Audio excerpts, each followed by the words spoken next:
असून मराठी भाषिक भक्त समाजास सहज समजावे म्हणून हिंदी भाषेतून मराठी भाषेत रूपांतरित करण्यात आलेला आहे.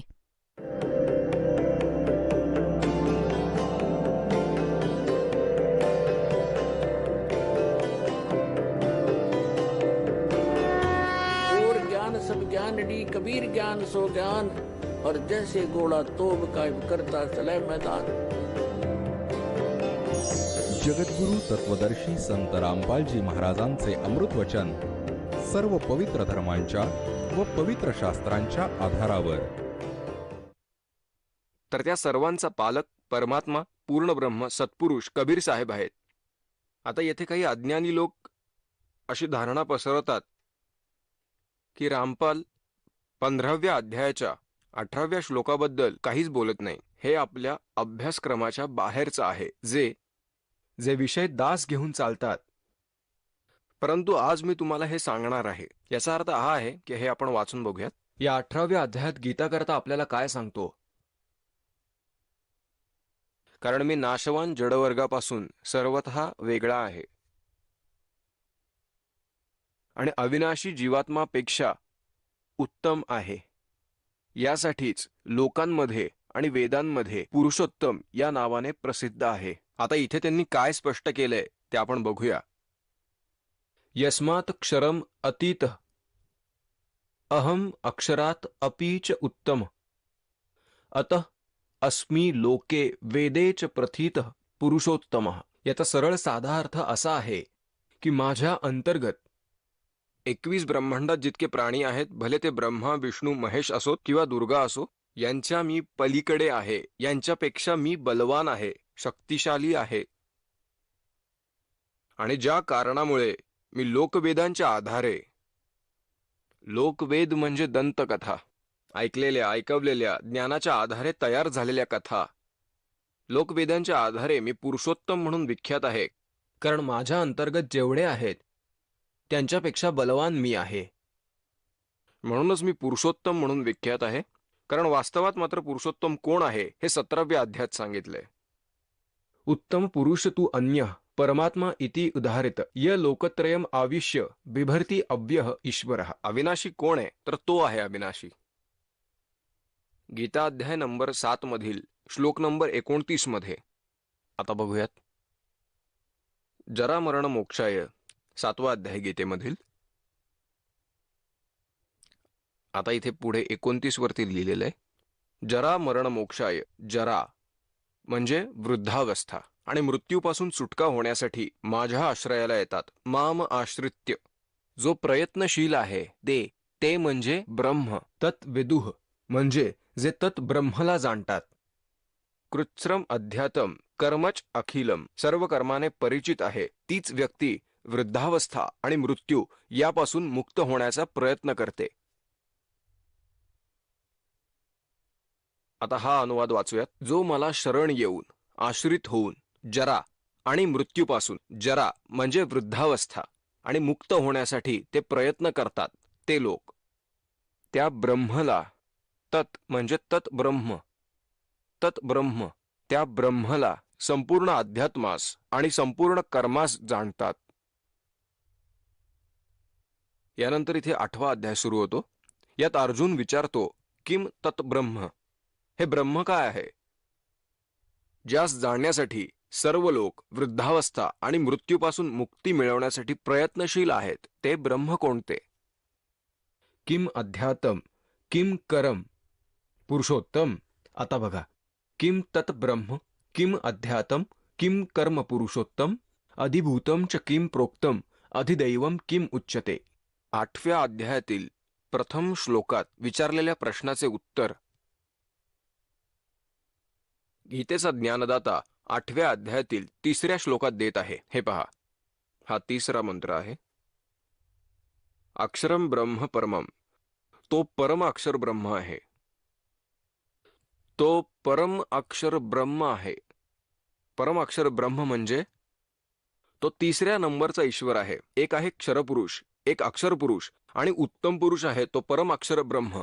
आता गीता अध्याय नंबर 8 मध्ये श्लोक नंबर 5 आणि 7 मध्ये गीतेचा ज्ञानदाता असे सांगतो की माझी भक्ती करा 8व्या अध्यायाच्या 13व्या श्लोकात त्याला सांगितलेलंच आहे की माझा एक ओम मंत्र आहे. तर परमाक्षर ब्रह्मची जो भक्ती करेल त्याला तत्वदर्शी संताला विचारण्यास भाग पडेल. त्या संदर्भात 17व्या अध्यायातील 23व्या श्लोकात हे स्पष्ट केलेलं आहे. हे बघूयात. गीता अध्याय नंबर 17 आणि श्लोक नंबर 23. ओम तत्सत इति निर्देश ब्रह्मणे त्रिविध स्मृत. ओम तत्सत अशी 3 नावे आहेत. सच्चिदानंद घनब्रह्माची ओम तत्सत अशी 3 नावे आहेत, ज्याला शरण जाण्यासाठी आपल्या गीता करता सांगतो. असं सांगितलं आहे, त्याच्यापासूनच सृष्टीच्या आदिकाळात ब्राह्मण, वेद आणि यज्ञादी रचले गेले. याचा खरं तर अर्थ वेगळा होतो, परंतु आपले उद्दिष्ट हे आहे की आपला मंत्र 8व्या अध्यायातील 13व्या श्लोकात सांगतोच आहे. हे बघूयात. आणि येथे सच्चिदानंद घनब्रह्माच्या बाबतीत सांगितले आहे की त्याचे तर 3 मंत्र आहेत ज्याने त्याची प्राप्ती होईल. ओम आहे क्षरपुरुषाचा, तत् आहे अक्षर पुरुषाचा, सांकेतिक आहे, कोडवर्ड आहे तत्, आणि सत हा त्या परम अक्षर ब्रह्माचा मंत्र आहे ज्याला सारनाम, आदिनाम, अजर नाम याला म्हणतात. तो गुप्त आहे, कोडवर्ड आहे, जो या दासा व्यतिरिक्त या संपूर्ण विश्वात हा मंत्र कोणाच्या जवळ नाही आणि फक्त परमेश्वराजवळ आहे. आता हे काय म्हणतात गीतेच्या 8व्या अध्यायामध्ये, गीता अध्याय नंबर 8 मध्ये आणि श्लोक नंबर 13 मध्ये हा स्वतः सांगतो, ओम इति एकाक्षरम ब्रह्म व्याहरन माम अनुस्मरण. याचा सरळ अर्थ आहे की माम ब्रह्म म्हणजे मज ब्रह्माचं, ओम इति म्हणजे ओम, ओम एकाक्षरम, ओम हे एक अक्षर आहे, व्याहरन माम अनुस्मरण उच्चारण करून स्मरण करणे, यप प्रयाती त्यजन देहम सह याती परमाम गतीम. माझ्या ब्रह्माचा हा एक मंत्र आहे. शेवटच्या श्वासापर्यंत, शरीर सोडून जाईपर्यंत जो याचं स्मरण करतो, म्हणजेच ओम पासून मिळणारी परमगती म्हणजे माझ्यापासून मिळणारी परमगती प्राप्त होते. आता इथून अनुवाद सुरू होतो. जो पुरुष ओम या एक अक्षररूप ब्रह्मला उच्चारण करताना माझ्या निर्गुण ब्रह्मचे चिंतन करत शरीराचा त्याग करतो, तो पुरुष परमगतीला प्राप्त होतो. ठीक, मिळता जुळता असा अनुवाद केलेला आहे. इथे उलट पुलट काही सांगितलेलं नाहीये. याचा अर्थ गीतेचा ज्ञानदाता ब्रह्म आहे, श्रीकृष्ण नाही. आता आपण येऊयात 8व्या अध्यायात. त्याच्या 3ऱ्या श्लोकात हेच सांगितलंय की तो परम अक्षर ब्रह्म आहे. आता 8व्या अध्यायातील श्लोक 5 ते 10 पर्यंत एक निर्णायक ज्ञान श्रीमद भगवद्गीतेमध्ये सांगितलेलं आहे. हे पहा, 8व्या अध्यायातला 3 मध्ये तर आपण आधीच वाचलंय की तो परम अक्षर ब्रह्म आहे. आता 5व्यात तो काय सांगतो, जो पुरुष शेवटच्या काळामध्ये सुद्धा माझे स्मरण करत शरीराचा त्याग करतो, तो माझ्या साक्षात रूपाला प्राप्त होतो. स मद्भावम याती म्हणजे माझा आणि त्याचा भाव एकरूप होतो. माझ्याप्रती त्याची श्रद्धा लागून राहते. यात काहीच संशय नाही. 6व्या श्लोकाचा असा सरळ अर्थ आहे की तो दास तुम्हाला सहज सांगू शकेल, जिथे आशा तिथे तो जाईल. म्हणजे जो व्यक्ती कोणत्याही इष्ट देवतेचं मरणकाळी स्मरण करेल तो त्याला प्राप्त होईल.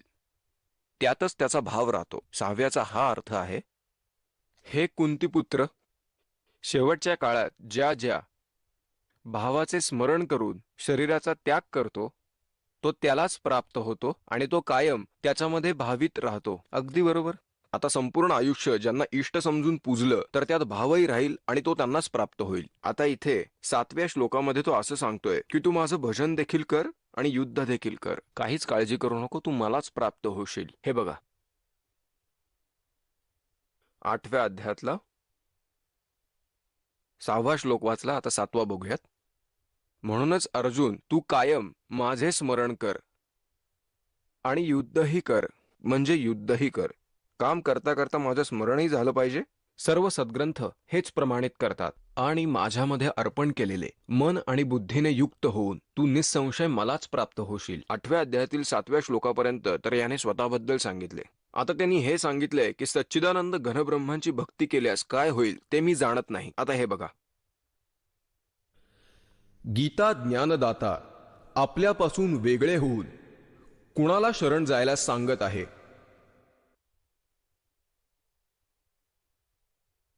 आता गीता अध्याय नंबर 8चा आणि श्लोक नंबर 8 पासून सुरू करूयात.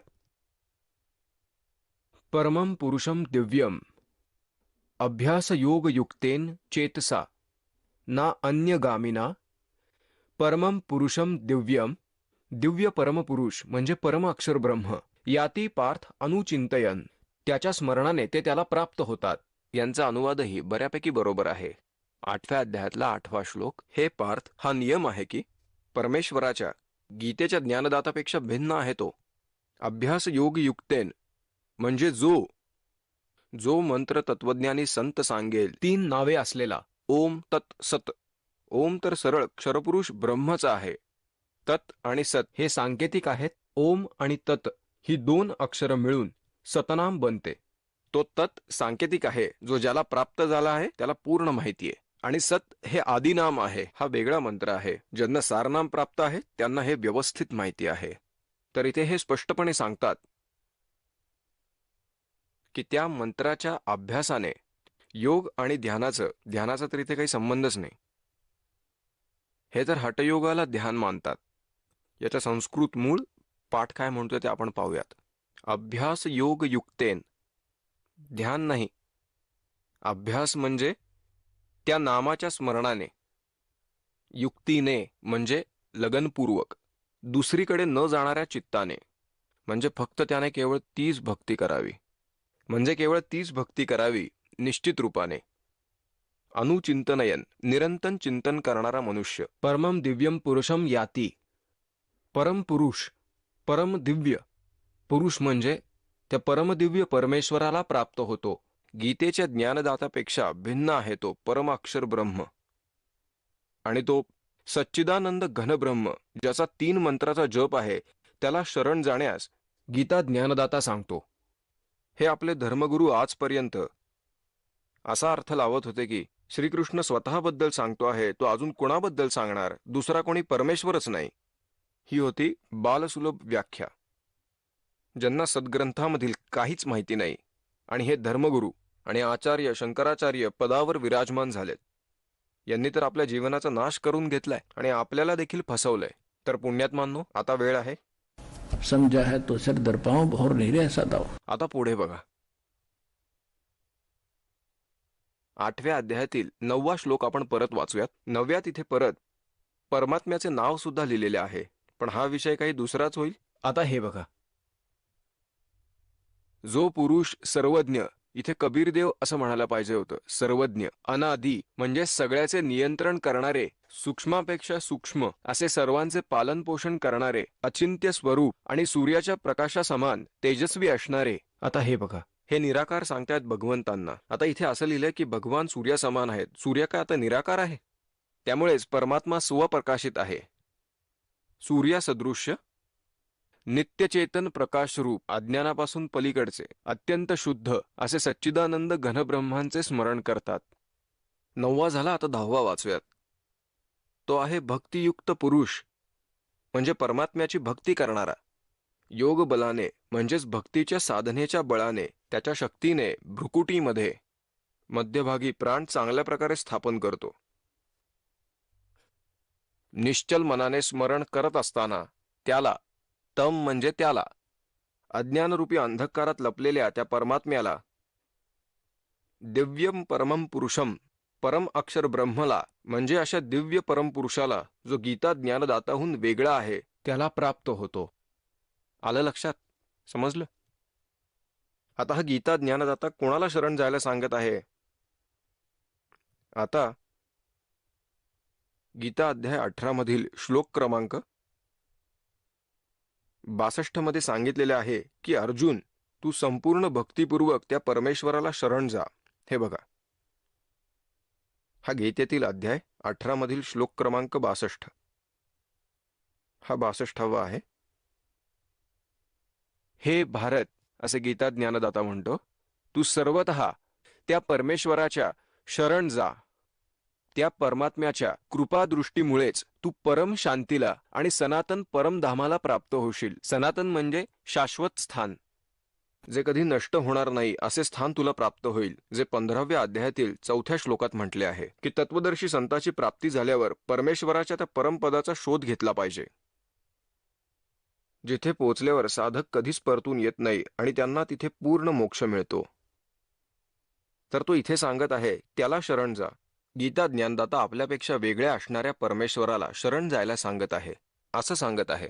आता गीता अध्याय क्रमांक 18चे 62, 63, 64, 65 आणि 66 अध्यायही शेवटचा आणि मंत्रही शेवटचेच आहेत.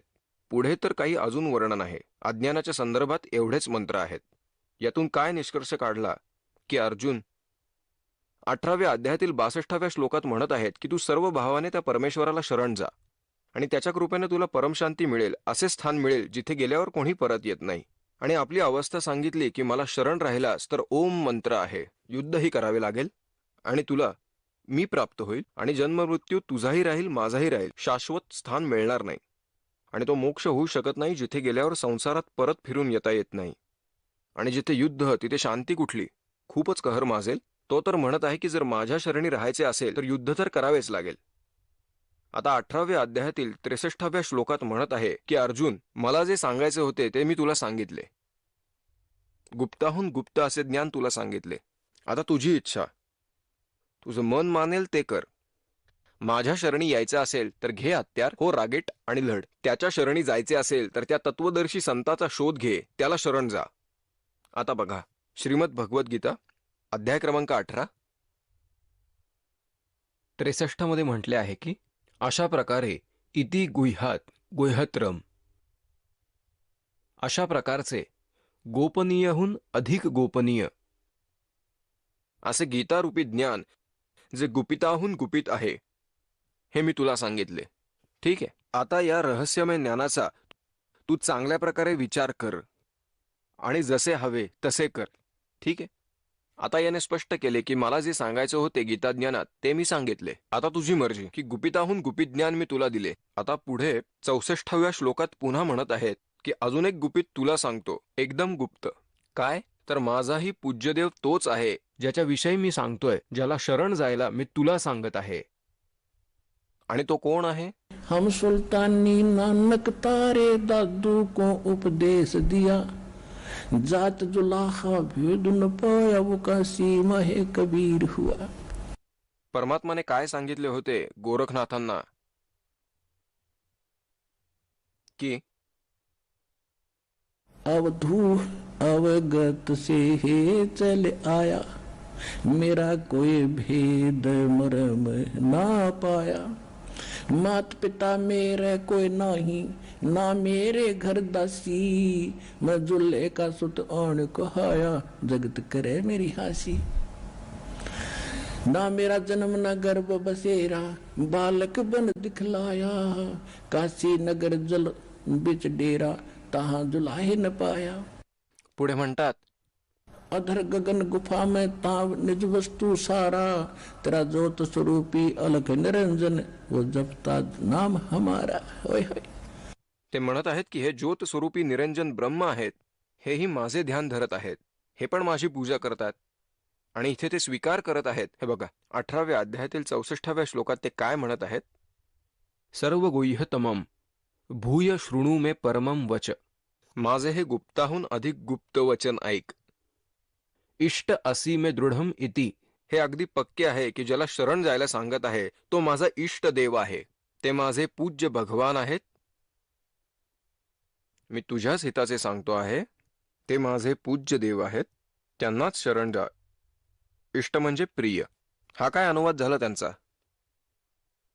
गुप्ताहून गुप्त मी तुला आधीच सांगितलेले आहे, आता विसरलास कसा रे? आता म्हणतोय नीट लक्ष देऊन ऐक. आता मी तुला सांगतो की मी सुद्धा त्याची पूजा करतो, ज्याला भगवान म्हणतो. कि अदर गगन में भंवर गुफा, तान्यस्त वस्तु सारा, और तेरा ज्योत स्वरूपी अलख निरंजन, वो दरता ध्यान हमारा. आणि हे स्वतः इथे स्वीकार करत आहे की तो माझा इष्ट देव आहे. आता पुढे काय सांगितलंय 18व्या अध्यायातील 65व्या श्लोकामध्ये? हा सांगत आहे की मला मानणारा हो, माझा भक्त बन, माझे पूजन करणारा हो आणि मला प्रणाम कर, नमस्करू. मला नमस्कार म्हणजे प्रणाम कर. असे केल्याने तू मलाच प्राप्त होशील. तुला हे मी प्रतिज्ञापूर्वक सांगतो, कारण तू माझा प्रिय म्हणजे अत्यंत प्रिय असा भक्त आहेस. आता हा काय म्हणत आहे ते बघा. ज्याच्या विषयी मी तुम्हाला जाणून घ्यायला सांगत आहे त्या परमेश्वराविषयी त्याची मीही पूजा करतो. तुला तर सत्य सांगितले, गुप्ताहून गुप्त सांगितले. आता माझ्या शरणी राहायचे असेल तर प्रतिज्ञापूर्वक सांगतो, तू मला प्राप्त होशील. समजलं? दुसऱ्या अध्यायाच्या 7व्या श्लोकात गीतेच्या ज्ञानदात्याला अर्जुन स्वतः सांगत आहे की मी तुझ्या शरण आहे आणि माझी बुद्धी चालत नाही. तुम्हाला जसे योग्य वाटेल तसे मार्गदर्शन मला करा. आता जर तो आधीच याच्या शरणी आहे तर परत मला शरण येणं हे काय सांगणं झालं? व्रजाचा अर्थ जाणे असा होतो. यांनी येणे असा करून ठेवलाय. आता 10 मिनिटाच्या सत्संगात मी यांचे सारे पोल उघड करतो. लक्ष देऊन ऐका. अध्याय नंबर 2 आणि श्लोक क्रमांक 7 मध्ये भीतीने युक्त अशा स्वभावाचा आणि धर्माविषयी साशंक झालेला असा मी तुम्हाला विचारत आहे की जे माझ्या हिताचे आहे ते मला सांगा, कारण मी आपला शिष्य आहे, आपल्याला शरण आहे, मला ज्ञान द्या.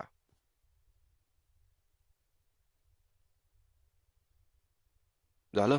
हे तर आधीच सांगितलेलं आहे की मी तुमच्या शरण आलेलो आहे. माझ्या हिताचे जे काही आहे ते तुम्ही मला सांगा. माझी बुद्धी काही काम करत नाही. आणि त्या 18व्या अध्यायातील 64व्या श्लोकात सांगितले की मला शरण ये. नाही, हा अनुवाद चुकीचा आहे. आता हे बघा, आता अध्याय क्रमांक 66 मध्ये यांनी काय घोटाळा केलाय ते बघूयात आपण. 18व्या अध्यायातील 66व्या मध्ये 18व्या अध्यायातील 65 तर वाचून झाला आपला. आता यात काय सांगितलंय की माझी पूजा कर, मला नमस्कार कर. स्वतःला तर फक्त नमस्कार करायला सांगत आहे. तत्वदर्शी संत हे 4थ्या अध्यायात सांगितले.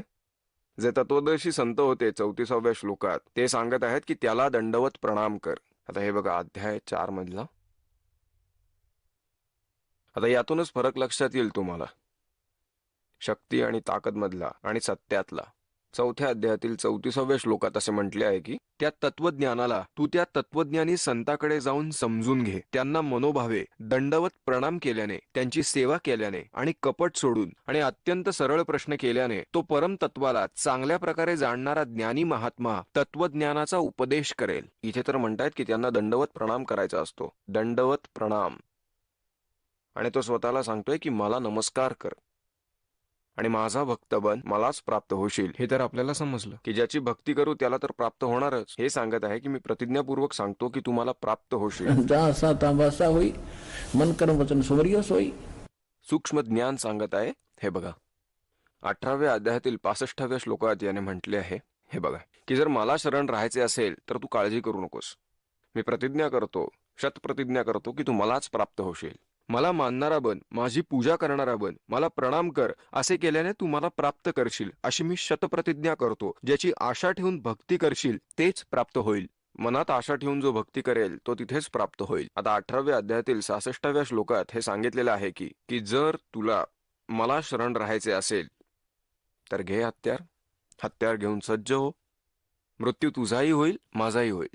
मोक्ष कधीच नाही. ते स्थान मिळणार नाही जिथे गेल्यानंतर माणूस कधीच परत येत नाही. आणि जर त्याला शरण जायचं असेल तर माझ्या नावाचा ओम नावाचा जो जप आहे आणि जितके काही यज्ञ वगैरे तू काही करतोस माझ्यात अर्पण कर. कारण आजपर्यंत आपण काय करत होतो? ओम मंत्राचा जप करून पुण्य कमवत होतो. ते पुण्य खर्च करून पुन्हा गाढव बनून येतो. तर आता आपण अशी चूक पुन्हा करणार नाही. आपण ही कमाई त्याला देऊन टाकू आणि मग हा आपल्याला ऋणमुक्त करेल. आणि परत म्हणतो तू त्याला शरण जा. तसं तर मी जाऊन देणार नाही तुला. आता बघा गीता अध्याय क्रमांक 18 श्लोक क्रमांक 66व्या मध्ये सर्व धर्मान परित्यज्य माम एकम शरणं व्रज अहम त्वा सर्व पापेभ्य मोक्षयिष्यामि मा शुच. एकदम बरोबर आहे. हे काय म्हणत आहे तर याचा अर्थ असा आहे, सर्व धर्मान परित्यज्य माम, जे काही सर्व धार्मिक कर्मांचे पुण्य आहे ते सर्व मला अर्पण कर, माझ्यात सोड. सर्व धर्मान परित्यज्य माम म्हणजे सर्व धार्मिक कर्मांचे जे पुण्य आहे ते माझ्यात सोड, मला अर्पण कर. परित्यज्य म्हणजे मला अर्पण कर. आणि एकम शरणम व्रज, एकम म्हणजे एकमेव अद्वितीय, म्हणजे ज्याच्यासारखा दुसरा कोणीही नाही असा परम अक्षर ब्रह्म, त्याला शरण जा. तेव्हा मी तुला सर्व पापातून मुक्त करेल. कसे अज्ञानी आहेत पहा. संपूर्ण धर्म म्हणजेच कर्तव्य कर्म यांचा त्याग करून तू केवळ एक, मी जो सर्व शक्तिमान सर्वधर परमेश्वर आहे त्याला शरण ये. व्रज म्हणजे येणे.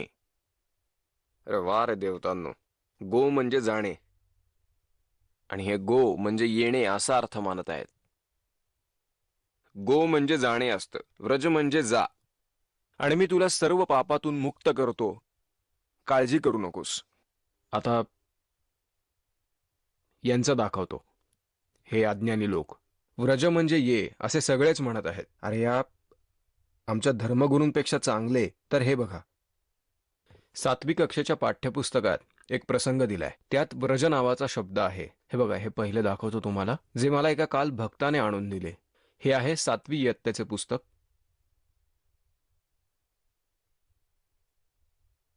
JB publishing house limited, Delhi.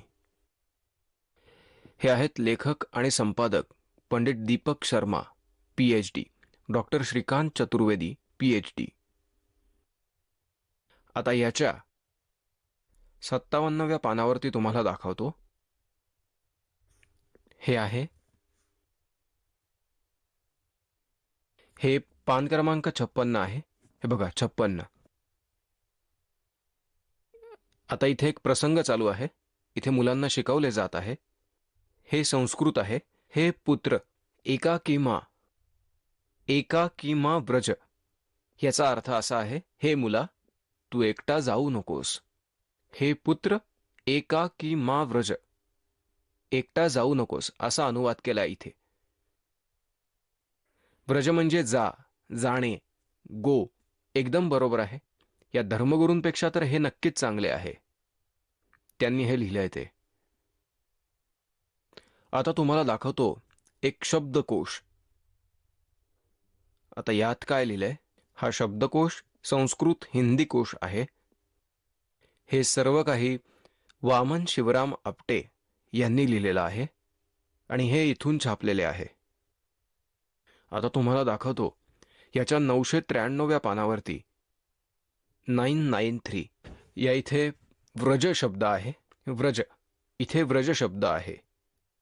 Vraj म्हणजे जाणे, चालणे, प्रगती करणे, विदा होणे. आणि इथे पहा, इथे खाली पहा, व्रजनम म्हणजे हिंडणे, फिरणे, यात्रा करणे, निर्वासन, देशातून काढून टाकणे. व्रज म्हणजे जाणे असतं, साधी सोपी भाषा. व्रज म्हणजे जाणे. आणि हे आता या सगळ्यांचं पितळ कसं उघडं पाडतो ते बघा. आता गीता प्रेस गोरखपूरचं पुस्तक दाखवलंय, व्रज म्हणजे मला शरण ये. आता तुम्हाला सुधांशु महाराज यांचं पुस्तक दाखवतो. हे बघूयात. हे श्री सुधांशु महाराज यांचे छापलेले पुस्तक आहे. यांची बुद्धी ओमवरच टिकून होती. हे शंकराचे पुजारी आहेत. प्रकाशक आहेत विश्वजागृती प्रकाशन, ओंकारेश्वर महादेव मंदिर. हे सारं परत कधीतरी वाचूयात, आत्ता वेळ नाही माझ्याकडे. हे फक्त दाखवतो तुम्हाला. आता हे बघा, हे 18व्या अध्यायातील अध्याय क्रमांक 18 त्याचा 66वा श्लोक. सर्व धर्मान परित्यज्य माम एकम शरणम व्रज. अनुवाद करत आहेत सुधांशुजी. संपूर्ण धर्माचा म्हणजे सर्व कर्तव्य कर्माचा त्याग करून तू मला शरण ये. अज्ञानी नंबर 1. आता बघूयात आसारामजी. अज्ञानी नंबर 2 संत श्री आसारामजी, अहमदाबाद. घ्या, करा दर्शन यांचे, महात्म्यांचे.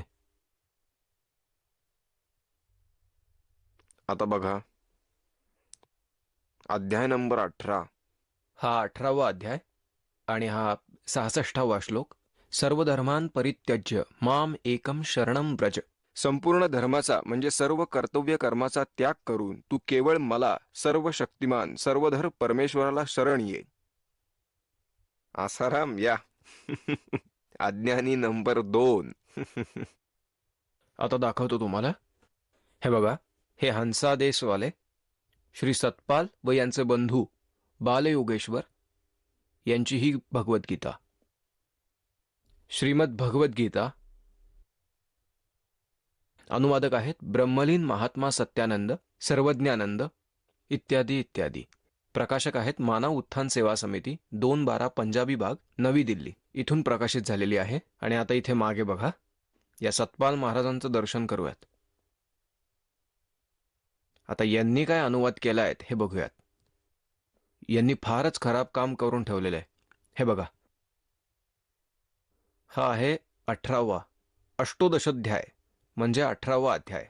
आणि यांनी इथे हे बघा, यांनी इथे दिलंय, त्यांनी 3 एकत्र दिलेले आहेत, 64, 65 आणि 66. हा शेवटचा बघूयात. सर्व धर्मान परित्यज्य माम एकम शरणम व्रज. याचा अनुवाद त्यांनी पुढच्या पानावरती दिलेला आहे. या 3ही श्लोकांचा अर्थ त्यांनी एकत्रच दिलेला आहे. असं लिहिलंय की संपूर्ण धर्माचा म्हणजेच सर्व कर्तव्य कर्मांचा त्याग करून केवळ माझ्या शरण ये. सतपाल आणि हंसादेस. अज्ञानी नंबर 3. आणि आता अजून बघूयात यथार्थ गीता.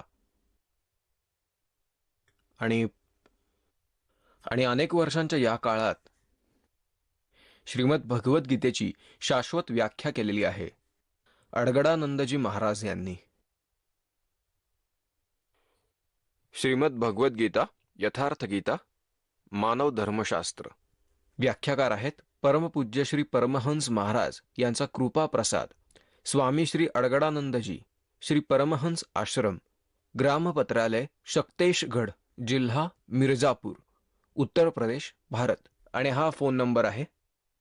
प्रकाशक यांचे हे आहेत Shri Paramhans Swami Adgadanandji Ashram trust, 29A French road, merchant क्लबच्या समोर, चौपाटी, मुंबई 7.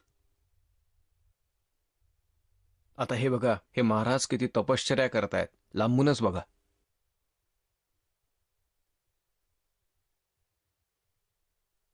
आता 18व्या अध्यायातला 66वा श्लोक बघूयात. हा बघा, याचा अनुवादच केलेला नाहीये, कमालच केली बघा इथे.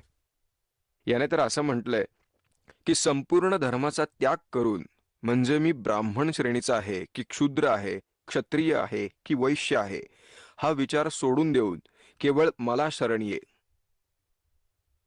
म्हणजे मला शरण ये. अडगडानंदजी, अज्ञानी नंबर 4. आता आपण बघूयात, हे आहेत गीता प्रेस गोरखपूरचे संस्थापक श्री रामदासन सुखदासजी. साधक संजीवनी असं नाव यांचं ठेवलेलं आहे. आता इथे यांनी हे असं लिहून ठेवलंय बघा. आता बघूयात, ही आहे श्रीमद भगवद्गीता सचित्र साधक संजीवनी. स्वामी राम सुखदासांनी याचा अनुवाद केलेला आहे. ठीक. आणि हे गीता प्रेस गोरखपूर वरून प्रकाशित आहे.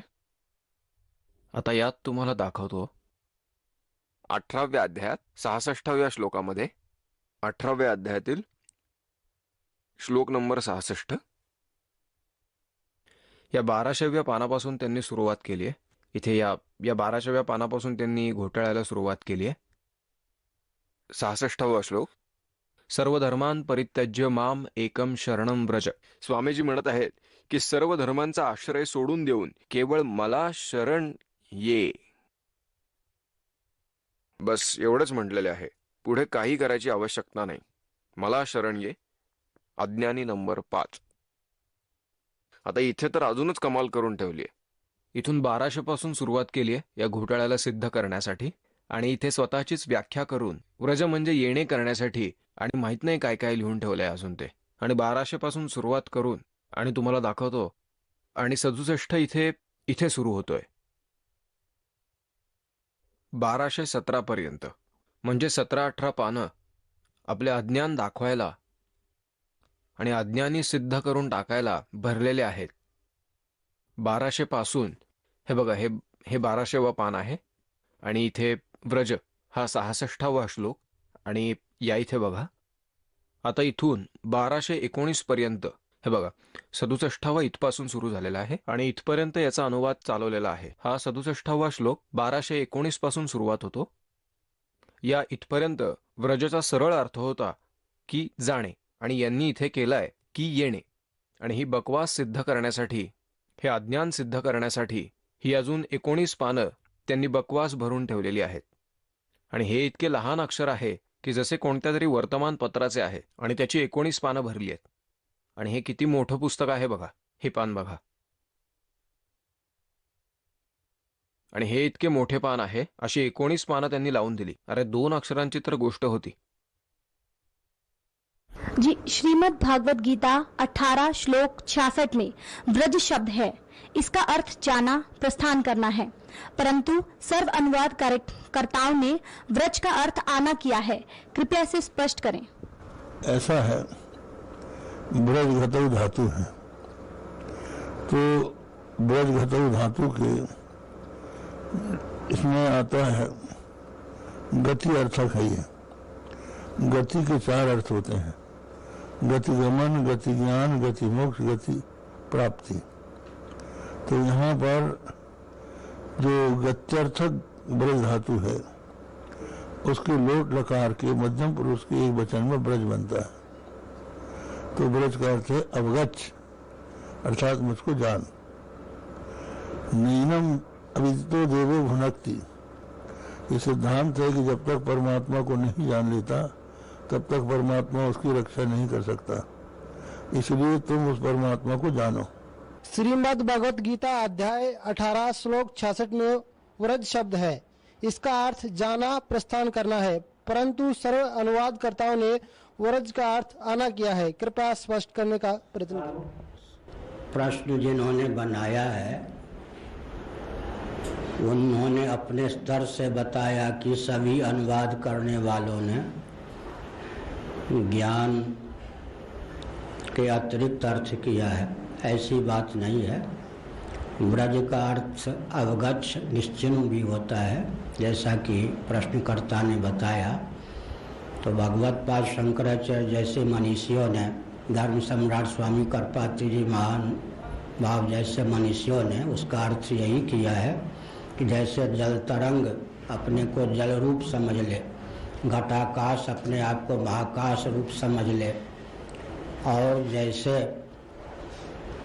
जल चंद्र अपने आप को नवचंद्र समझ ले, उसी प्रकार तुम देहेंद्रीय प्राणांतकरण के अनुरूप अपनी आत्म मान्यता का परित्याग करके ब्रह्मानुरूप अपने आप को समझो, जानो, निश्चिन्न, अवगच्छ। यह अर्थ भी टीकाकारों ने किया है। भगवत पाद शंकराचार्य और उनके अनुगत महानुभावों ने इसी प्रकार का उपदेश किया है। लेकिन जो श्री वैष्णवाचार्य इत्यादि हैं उन्होंने अपने स्तर से अपने प्रस्थान के अनुसार उस प्रकार का भी अर्थ किया है जिसका चित्रण प्रश्नकर्ता ने किया है। गीता ज्ञान दाता तथा गीता अध्याय 18 श्लोक 62 में अपने से अन्य किस परमेश्वर की शरण में जाने को कह रहा है? तो अपने से नहीं होता है, वहाँ जो उपासना में जहाँ देवता की उपासना होती है वो अपने से अन्य होता है, तो उसके उनके शरण में जाने के बाद ठीक होता है। श्रीमद् भगवत गीता अध्याय 18 श्लोक के 66 में ब्रज शब्द है। ब्रज शब्द है जी। इसका अर्थ जाना अर्थात प्रस्थान करना है, परंतु अनुवादकर्ताओं ने ब्रज का अर्थ आना किया है। कृपया स्पष्ट करें। ब्रज का जाना, प्रस्थान करना वो तो मामूली अर्थ है, लेकिन संस्कृत के कुछ पदों को वहाँ के संदर्भानुसार अर्थ करना पड़ता है। इसलिए वहाँ के संदर्भानुसार ब्रज इसका अर्थ जो अनुवादकों ने किया है, शरण में आओ, वही तो सही है। मोती मुक्ता दर्शन नहीं, ये जग है सब अंदरे, दिखत के तो नैन चषम इनका फिरा मोतिया बंदरे। आता अजून दाखवतो तुम्हाला डॉक्टर सर्वपल्ली राधाकृष्ण जी महाराज काय सांगत आहेत ते बघूयात। डॉक्टर सर्वपल्ली राधाकृष्ण जी हे मोठे विद्वान मानले जातात आणि हे त्यांनी लिहिलेलं सर्वपल्ली राधाकृष्ण जी श्रीमद भगवत गीता हिंदी पॉकेट बुक्स इथून प्रकाशित झालेली आहे। विश्वविख्यात दार्शनिक डॉक्टर सर्वपल्ली राधाकृष्णन यांचा आंतरराष्ट्रीय ख्यातीप्राप्त गौरव ग्रंथ आता यांनी काय केले ते आपण बघूयात।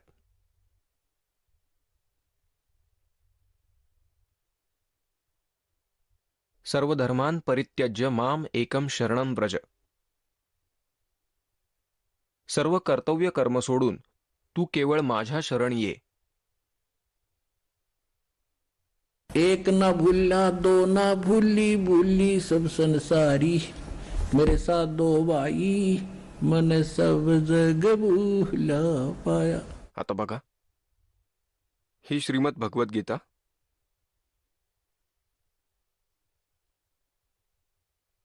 श्रीमद एसी भक्तिवेदांत श्रीकृष्ण कृपामूर्ती श्रीमद एसी भक्तिवेदांत स्वामी प्रभुपाद संस्थापकचार्य आंतरराष्ट्रीय कृष्ण भावनामृत संघ यांना इस्कॉनवाले असे म्हणतात. इस्कॉनवाले. तुम्ही ज्यांचं काही वाचाल ते म्हणतील याचं यथार्थ भाषांतर आम्हीच केलंय. बघा यांचा यथार्थ. द्वारा कृष्ण कृपा श्रीमूर्ती श्री श्रीमद एसी भक्तिवेदांत स्वामी प्रभुपाद संस्थापकचार्य आंतरराष्ट्रीय कृष्ण भावनामृत संघ. आणि हे इकडून छापलेलं आहे भक्तिवेदांत बुक ट्रस्ट. आणि बघा किती भाषेत आहे हे माहिती नाही. आता बघा. आणि या लांबलचक याच्यात हे खोटे खोटे सांगून ठेवलेले आहे. सगळं खोटं सांगून ठेवलंय. या इथे बघा. हा आहे 18व्या अध्यायाचा 66वा श्लोक. इथून सुरू होतो. सर्व धर्मान परित्यज्य माम एकम शरणम व्रज. ठीक आहे, व्रज. याचा अनुवाद 553 वर दिलेला आहे. आता आपण 554 वरती जाऊयात. हे बघा 554 पानावरती. या इथे तर सरळ खोटं बोललेलं आहे. सर्व धर्मान म्हणजे सर्व प्रकारचे धर्म, परित्यज्य म्हणजे त्यागून, माम म्हणजे माझ्या, एकम म्हणजे एकमात्र, शरणम म्हणजे शरण, व्रज म्हणजे जाणे. अगदी बरोबर. अर्थ तर बरोबर लिहिलेला आहे. आणि आता इथे दिशाभूल केली आहे. सर्व धर्मांचा त्याग करून माझ्या शरण या, येणे. आता इथे वरती जाणे लिहिलं होतं, इथे येणे लिहिलंय. आता एका नकली महर्षींची अजून एक झलक दाखवतो. झलक तर थोडीशी आहे. सर्व एकाच माळेचे मणी आहेत. सर्वांनी एकच भांग प्यायलेली आहे. हे बघा महर्षी दयानंद सरस्वती यांचं हे जीवनचरित्र. महर्षी दयानंद सरस्वती यांचे जीवनचरित्र. अमर शहीद पंडित लेखराम द्वारा संकलित झालेल्या प्रामाणिक उर्दू भाषेचा आर्य भाषेमध्ये अनुवाद. अनुवादक आहेत आर्य महोपदेशक श्री कविराज रघुनंदन सिंह निर्मल. संपादक आहेत श्री पंडित हरिश्चंद्र विद्यालंकार. प्रकाशक आर्य समाज नयाबाज दिल्ली 6. स्वर्ण जयंतीच्या उपलक्षामध्ये म्हणजेच सन 1971 मध्ये. हे तेव्हा छापलं आहे 1971 मध्ये. हे आजचं नाहीये. आता याच्या 208 पानावर जाऊयात. हे पहा 208 पानावर. हे बघा. आता इथे ऋषीजींनी तर कमालच केली आहे. आता ह्याच्याबद्दल काय बोलायचं तुम्हीच सांगा. यांनी तर काहीच सोडलेलं नाही. यांचं तर काय सांगायचं. याच्यात एक रामगोपाल नावाचा व्यापारी लाला वैश्य होता. विद्वान पुरुष होता, समजूतदार होता. तो महर्षी दयानंदांकडे गेला. लेखक म्हणतो रामगोपाल एकदा माझ्यासोबत स्वामीजी महाराजांकडे गेला, महर्षींकडे गेला. आता त्याने गीतेची टीका वाचली होती, अनुवाद वाचला होता. त्या सर्वांनी व्रजचा अर्थ येणे असा केला होता, पण व्रजचा अर्थ जाणे असा होतो शब्दकोशात पाहिले तर. तर त्याने विचार केला की महर्षीच याचे खरे उत्तर देतील, कारण ते खूप प्रसिद्ध होते. तर त्यांनी काय समाधान केलं त्या देवतांनी ते बघा. हे पृष्ठ क्रमांक 208 आहे. आर्य समाजाने छापलेलं आहे. जीवनचरित्र महर्षी स्वामी दयानंद सरस्वती. तर आता इथे काय आहे. रामगोपाल वैश्यने, जो वेदांती होता, त्याने गीतेच्या अनेक टीकांचा अभ्यास केला होता. हा अनुवाद बघा. परंतु एका श्लोकामध्ये त्याला एक शंका होती, पण ती कधी दूर झाली नाही. शेवटी एकदा तो आम्हाला बरोबर घेऊन, लेखक सांगत आहेत पुस्तकाचे, आम्हाला बरोबर घेऊन स्वामीजींकडे गेला आणि स्वामीजींना म्हणाला की तुम्हाला काहीतरी विचारायचे आहे. त्यांनी परवानगी देताच हा एक श्लोक विचारला.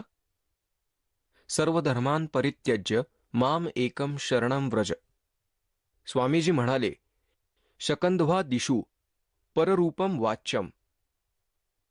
या वाक्यात वकाराच्या आकारापुढे आल्याने त्याचे तद्रूप झाले, म्हणजे तो शब्द धर्म असला तरीही वास्तवात अधर्म आहे.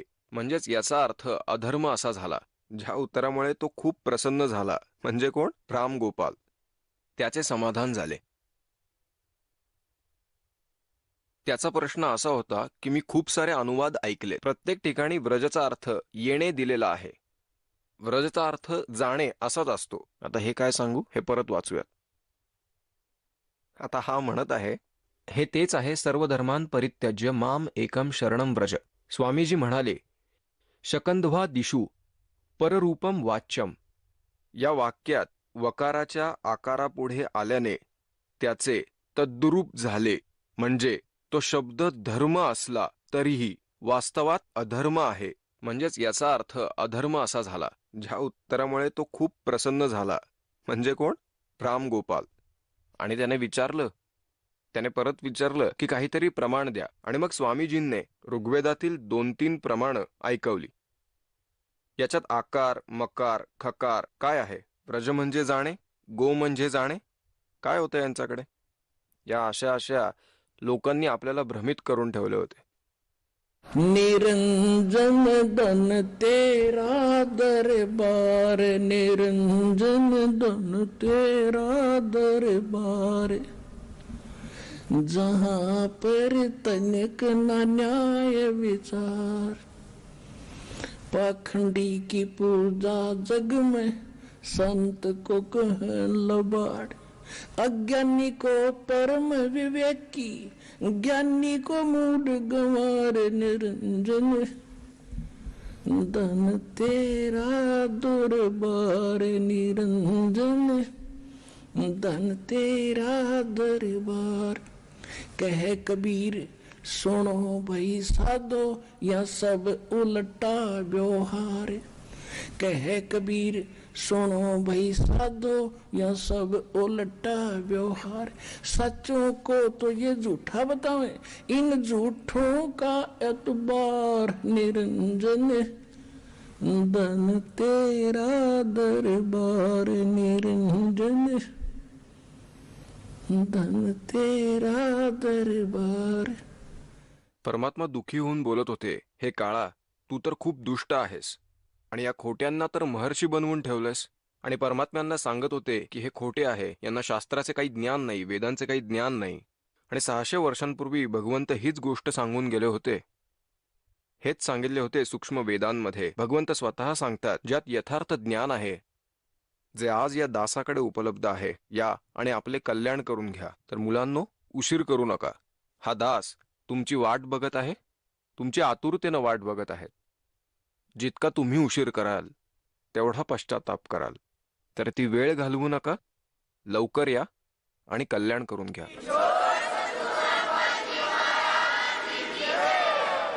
चला आता आपण त्या श्रद्धाळूंचे अनुभव जाणून घेऊयात, ज्यांनी जगद्गुरू तत्वदर्शी संत रामपालजी महाराजांकडून दीक्षा प्राप्त केलेली आहे, तसेच त्यांच्याद्वारा सांगितलेल्या भक्ती मार्गावर चालत आहेत. नमस्कार. सत साहेब. आपलं नाव?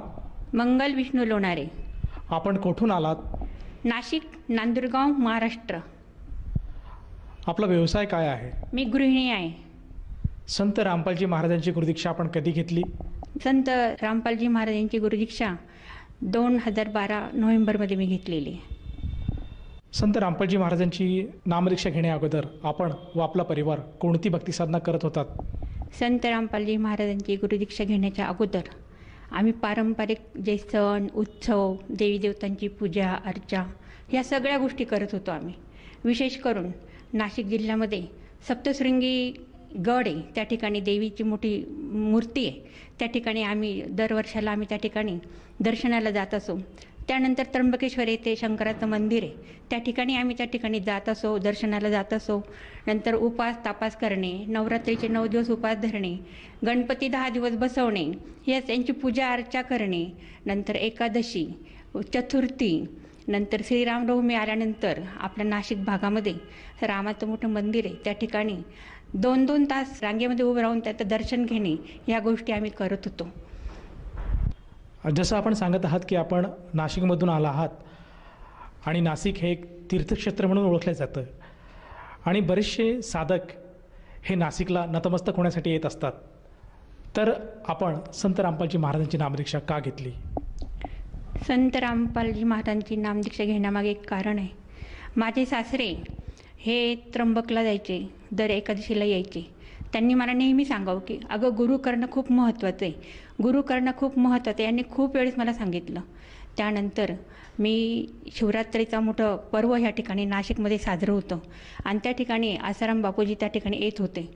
त्यांनी माझ्या सासऱ्यांनी सांगितलं की आसाराम बापू खूप छान गुरु आहेत म्हणे, त्यांचं तू ज्ञान ऐकलंस का म्हणे, तू टी व्हीवरती तू जा आणि त्यांच्याकडनं गुरुपदेश घेऊन ये म्हणे. माझ्या घरच्यांना सांगितलं आणि माझ्या घरच्यांना मला घेऊन जाण्यास सांगितलं. मग आम्ही दोघांनी शिवरात्रीच्या दिवशी जाऊन आसाराम बापूजींच्या तिथे आश्रमामध्ये जाऊन त्या ठिकाणी नामदीक्षा घेण्याचा ठरवलं. मी त्या ठिकाणी गेले. आसाराम बापूजींनी 5 मंत्र आम्हाला त्या ठिकाणी सांगितले. एक ओम, नंतर ओम भगवते वासुदेवाय, नंतर ओम नमः शिवाय, हरे राम हरे कृष्ण, असे विविध प्रकारचे त्यांनी मंत्र सांगितले. आणि त्यांनी आम्हाला सांगितलं की तुम्हाला जो मंत्र आवडेल तो मंत्र तुम्ही सिलेक्ट करा आणि त्याचा जप करा घरी जाऊन. त्याच्यानंतर मी ओम नमः शिवाय हा मंत्र सिलेक्ट केला आणि त्या ठिकाणी बसण्यासाठी म्हणजे आपल्याला जे आसन लागतं ते आसन नैवेद्य म्हणून म्हणजे आम्हाला एक प्रसाद म्हणून आम्हाला त्यांनी खिचडी दिली होती, एक जपमाळ दिली होती आणि एक पुस्तक दिलं होतं छोटंसं. याचे त्यांनी थोडेफार पैसे घेतले आणि त्या नामदीक्षेनंतर आम्ही दोघंजण घरी आलो. आणि मग ती पूजा ती साधना मी केलीच नाही मनापासून. मला वाटायचं की काय ओम नमः शिवाय इतका जप करू, हे करू ते करू, पूजापाठ करू. त्यांनी उपास पण सांगितले, भरपूर उपास तापास पण केले, परंतु जे दुःख आहे ते पाठीमागं ते काही सरणं. असं वाटायचं की ह्या जगामध्ये परमेश्वर नाहीच. रामाची भक्ती करा, कृष्णाची भक्ती करा, दुर्गादेवीची सप्तशती वाचा, सगळं करून करून करून करून थकलो होतो आम्ही. आणि मग मला एका गोष्टीचं खूप मोठं दुःख आहे की मला सतत मुलबाळ नाही. आणि मग मला वाटायचं की मला सतत मुलबाळ असावं या ठिकाणी. म्हणून मी चांगला गुरु शोधत होते. कुठला तरी परमात्मा आपल्याला सापडेल, कोणतरी परमेश्वर आपल्याला मिळेल आणि मला त्या ठिकाणी एखादं पुत्रप्राप्ती होईल. कारण मला वांजुटी या शब्दापर्यंत मला हिणवलेलं आहे जगाने. माझ्या सासरीच्या लोकांनी पण मला खूप हिणवलेलं आहे. आणि मग असं करता करता करता ज्ञानगंगा हे पुस्तक माझ्या भगतजींना त्यांच्या साहेबांनी दिलेलं होतं. ते पुस्तक घेऊन हे घरी आलेले होते आणि ते पुस्तक तसंच पडून दिलेलं होतं. म्हणता म्हणता म्हणता 5-6 महिने लोटले आणि मग ते पुस्तक आम्ही वाचायला घेतलं. ते पुस्तक वाचल्यानंतर असं काही धक्का बसला की ह्या ठिकाणी ब्रह्मा विष्णू महेश यांना आपण देव मानतो, दुर्गादेवीला आपण देव मानतो, आपण यांची पूजा अर्चा करतो, पण यांचं इथं तर काही सगळं विपरीतच दिलेलं आहे. परमेश्वर तर दुसराच कोणीतरी आहे. आणि म्हणून त्या ठिकाणी आम्ही सत्संग पाहायला सुरुवात केली. टी व्हीवरती सत्संग पाहिले, 5-6 महिने सत्संग पाहिले, सगळी माहिती मिळवली. आणि आम्ही नांदुरगाव या ठिकाणी 2 भगतजी लोक राहतात त्यांच्याकडेही विचारपूस केली की संत रामपल्ली महाराज आपल्याला कसं जायला मिळेल त्यांच्याकडे. यासाठी आम्ही त्यांच्याकडे चौकशी केली आणि मग संत रामपल्ली महाराजांकडनं आम्ही बरबाला येथे जाऊन नामदीक्षा घेतली. जसं तुम्ही सांगत आहात की आपण पूर्वीची जी काही भक्तिविधी करत होतात त्या भक्तिविधीतून आपल्याला असं काही मानसिक समाधान मिळत नव्हतं आणि आपण स्वतःला एक दुःखी समजत होतात. परंतु मला असं विचारायचं आहे की जेव्हा आपण संत रामपालजी महाराजांचं ज्ञान ऐकलं आणि त्या ज्ञानानुसार आपण त्यांच्या बरवाला स्थित आश्रमात गेलात आणि तेथे त्यांच्याकडनं गुरुपदेश घेतला, तर जेव्हा आपण संत रामपालजी महाराजांची सद्भक्ती स्वीकारली त्यानंतर आपल्या जीवनात काही बदल आलेत का? संत रामपालजी महाराजांची दीक्षा घेतली ज्या दिवशी मी नामदीक्षा घेतली आणि गुरुजींचा आशीर्वाद घेतला, सरजी मला 1 किलोमीटर 2 किलोमीटर जरी प्रवास केला तर माझं डोकं खूप दुखायचं. इतकं डोकं दुखायचं की मला गोळी घेतल्याशिवाय पर्याय नसायचं, घरामध्ये काम सुचायचं नाही. पण पहिल्याच दिवशी संत रामपालजी महाराजांनी मला आशीर्वाद दिला. ते आजपर्यंत माझं डोकं कुठं दुखतंय का नाही दुखत होतं हे मला आठवतसुद्धा नाही त्या ठिकाणी. त्यानंतर संत रामपालजी महाराजांनी असे अनेक इतके छान छान अनुभव माझ्या जीवनामध्ये टाकलेले आहेत की मी त्याचे वर्णनसुद्धा करू शकत नाही. इतकं सुख मला त्यांनी दिलेलं आहे की मी त्याचं वर्णन करू शकत नाही. संत रामपालजी महाराजांनी आमच्यावरती कृपादृष्टीचा एक खूप मोठा आमच्यावरती एक हे टाकलेलं आहे की जेणेकरून आज गुरु म्हणून संत रामपालजी महाराजांना मी खूप म्हणजे खूप मानते आणि परमेश्वराच्या ठिकाणी त्यांना समजते. संत रामपालजी महाराजांनी माझा एक आजार मला झालेला होता. 2-3 वर्षापूर्वी माझ्या ओटीपोटामध्ये अचानक दुखायला लागले. ओटीपोटामध्ये दुखायला लागल्यानंतर बाथरूमला गेले, तसं ब्लिडिंग व्हायला लागलं सर. तिथं ब्लिडिंग झाल्यानंतर मला बाथरूमला कसं जावं आणि पोटात तर खूप दुखत होतं. घरामध्ये माझ्या मिस्टरांशिवाय दुसरं कोणीच नव्हतं. तुम्हाला माहिती आहे सर की मला मुलबाळ नसल्यामुळं आमच्या घरामध्ये दुसरं कोणी धावणारं नव्हतं. मी रडायला लागली. यांना जर सांगितलं तर हे म्हणशील की डॉक्टरांकडे जाऊ, चल आपण सोनोग्राफी करू. आणि मला ऑपरेशन वगैरे तर करायचं नव्हतं, कारण कोणी धावपळ करायला नव्हतं सर घरामध्ये. 2दा झालं, 3दा झालं, 3 वेळेस मला बाथरूमला लागले, तर ते पूर्ण ब्लिडिंग व्हायला लागलं. मी खूपच घाबरले. आता काय करू म्हटलं. आणि मग एवढ्या ह्याच्यामध्ये मला संत रामपालजी महाराजांचं दर्शन घेऊ म्हटलं, बघू त्यांना सांगून आपलं दुःख. मी हातपाय धुतले, संत रामपालजी महाराजांच्या फोटोपुढे गेली, त्यांना साष्टांग दंडवत घातला. आणि साष्टांग दंडवत घातल्यानंतर गुरुजींना सांगितलं, गुरुजी की माझं तुमच्याशिवाय कोणीच नाही, माझं करायला कोणी नाही, माझ्यावरती ऑपरेशनची पाळी येऊ नका गुरुजी. आणि असं करून मी चरणतीर्थ घेतलं. चरणतीर्थ घेतल्यानंतर 5च मिनिटामध्ये मला परत बाथरूमला लागली. बाथरूमला लागल्यानंतर मी जाऊ का नको एवढी मनामध्ये धास्ती उभी राहिली माझ्या. पण मी बाथरूमला गेली तर पाण्यासारखी स्वच्छ बाथरूमला आली. माझं पोट दुखत होतं की नव्हतं हे सुद्धा मला त्या ठिकाणी कळलं नाही. अशी अनेक घटना माझ्या जीवनामध्ये घडल्या. जसं तुम्ही सांगत आहात की संत रामपालजी महाराजांना आपण परमेश्वर रूपे पूजत आहात आणि त्यांची उपासना आपण करत आहात आणि त्यांनी जो आपल्याला भक्तीचा मार्ग सांगितला आहे त्या भक्ती मार्गावर आपण चालत आहात आणि त्यातून आपल्याला व आपल्या परिवाराला बरेचसे लाभ प्राप्त झालेत. तर ह्या अनुषंगाने आपण आपल्यासारख्या इतर भाविकांना काय संदेश द्याल? संत रामपालजी महाराजांमुळे आम्हाला तो पुष्कळ सुखपदरामध्ये पडलेले आहे. आम्ही किती वर्णन करावं त्याचं ते कमीच पडेल त्या ठिकाणी. सगळ्यांना मी हात जोडून विनंती करू शकते की सर्वांनी आपले गीता, वेद, पुराण हे सगळं खोलून बघा. खरं ज्ञान काय आहे ते समजून घ्या. आणि संत रामपालजी महाराजांची जी पुस्तकं आहेत, ज्ञानगंगा झालं, जेणे की राहा झालं, ही पुस्तकं तुम्ही वाचा. आणि विविध चॅनलवरती त्यांचे सत्संग येतात, ते सत्संग पण तुम्ही बघा आणि हे ज्ञान समजून घ्या. आपल्याला मोक्षाचा मार्ग ह्या ठिकाणी मिळेल. कारण जन्ममृत्यूचा रोग जो आपल्याला लागलेला आहे तो रोग कोणीच मिटू शकत नाही. आणि मोक्षाचा मार्ग फक्त आणि फक्त संत रामपालजी महाराजच आपल्याला देऊ शकतात. एवढंच मी त्या ठिकाणी हात जोडून विनंती करू शकते. जसं आपण सांगत आहात की आज आपल्याला जीवन मरणाचा रोग लागलेला आहे आणि आपण सांगत आहात की केवळ संत रामपालजी महाराज हेच एक आहेत की या रोगापासून आपल्याला मुक्त करू शकतात. तर हे कुठल्या आधारे आपण सांगू शकाल? कारण संत रामपालजी महाराजांनी जी आपल्याला गुरुदीक्षा देतात किंवा आपल्याला जे मंत्र देतात ते बीज मंत्र आहेत.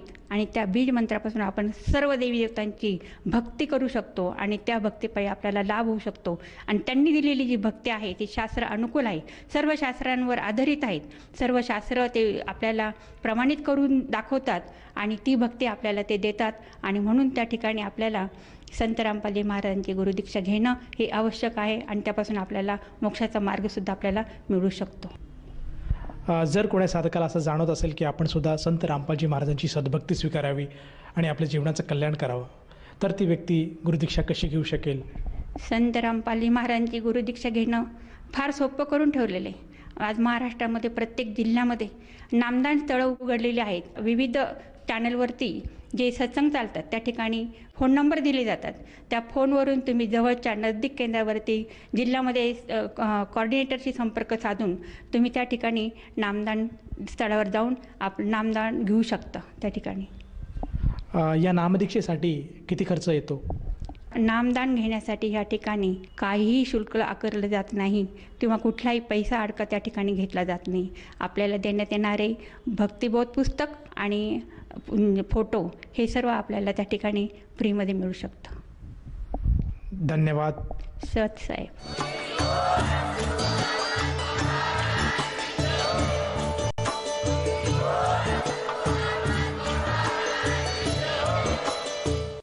आपण ऐकत होता जगद्गुरु तत्वदर्शी संत रामपालजी महाराजांचे मंगल प्रवचन.